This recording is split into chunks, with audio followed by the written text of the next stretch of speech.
प्राचीन भारत में पाटलिपुत्र के पास एक छोटा सा नगर था। उसी नगर में आर्यन नाम का एक बुद्धिमान लेकिन साधारण युवक रहता था। उसके पिता उसे हमेशा एक ही बात समझाते थे। बेटा, धन कमाया जा सकता है, पद पाया जा सकता है, लेकिन सच्चा मित्र सौभाग्य से मिलता है। आर्यन युवा था, महत्वाकांक्षी था और जीवन में सफल होना चाहता था।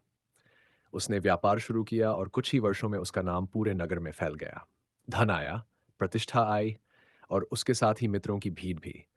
हर शाम उसके घर में लोगों की महफिल लगती। कोई उसकी बुद्धि की तारीफ करता, कोई उसके धन की। आर्यन मन ही मन सोचता, मेरे पास कितने अच्छे मित्र हैं। लेकिन समय कभी एक सा नहीं रहता। संकट का समय एक वर्ष अचानक भयंकर अकाल पड़ा, व्यापार ठप हो गया। आर्यन का सारा धन धीरे धीरे समाप्त होने लगा। जिन लोगों को वह रोज भोजन कराता था वे अब आना कम करने लगे। कुछ महीनों में हालात इतने बिगड़ गए कि आर्यन को अपना घर तक गिरवी रखना पड़ा। अब उसके पास न धन था, न वैभव, न वही रौनक। एक शाम वह पूरी तरह टूट चुका था। उसने स्वयं से कहा, आज पता चलेगा कि मेरा सच्चा मित्र कौन है।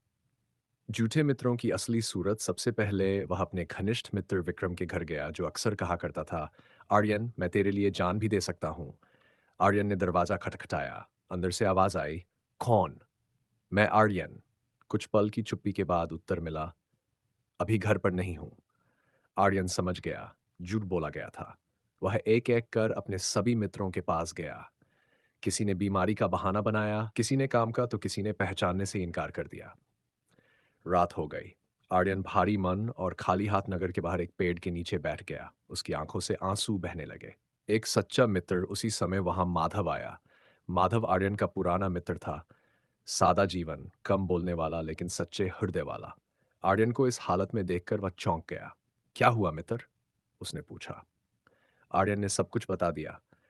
धन का नाश, मित्रों का विश्वास। माधव चुपचाप सुनता रहा, फिर बोला, चलो मेरे साथ। आर्यन ने कहा, मेरे पास देने को कुछ नहीं है। माधव मुस्कुराया। मित्रता कोई व्यापार नहीं हो, सच्ची मित्रता की कसौटी। माधव उसे अपने छोटे से घर ले गया। उसके पास साधन कम थे, लेकिन दिल बहुत बड़ा था। उसने अपना आधा भोजन आर्यन को दे दिया और अपने बिस्तर का आधा हिस्सा भी।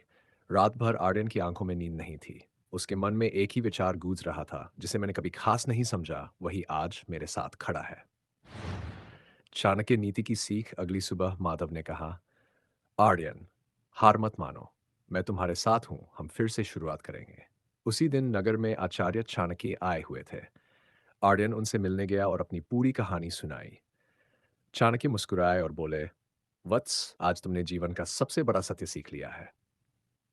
उन्होंने कहा, जो सुख में साथ हो वह परिचित है, जो दुख में साथ दे वही मित्र है, और जो तुम्हें सत्य का मार्ग दिखाए वही सच्चा मित्र है। चाणक्य ने आगे कहा, अधिक मित्रों की चाह मत रखो। एक सच्चा मित्र 100 शत्रुओं से श्रेष्ठ होता है। अ, नई शुरुआत। माधव और आर्यन ने मिलकर फिर से छोटा सा व्यापार शुरू किया। इस बार आर्यन ने धन से ज्यादा मूल्यों को महत्व दिया। कुछ वर्षों में वह फिर सफल हुआ, लेकिन अब उसके दरवाजे पर भीड़ नहीं थी, सिर्फ कुछ सच्चे लोग थे।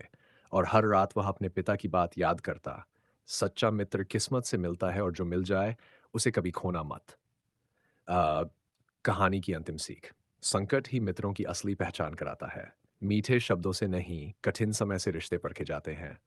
एक सच्चा मित्र जीवन की सबसे बड़ी पूंजी है।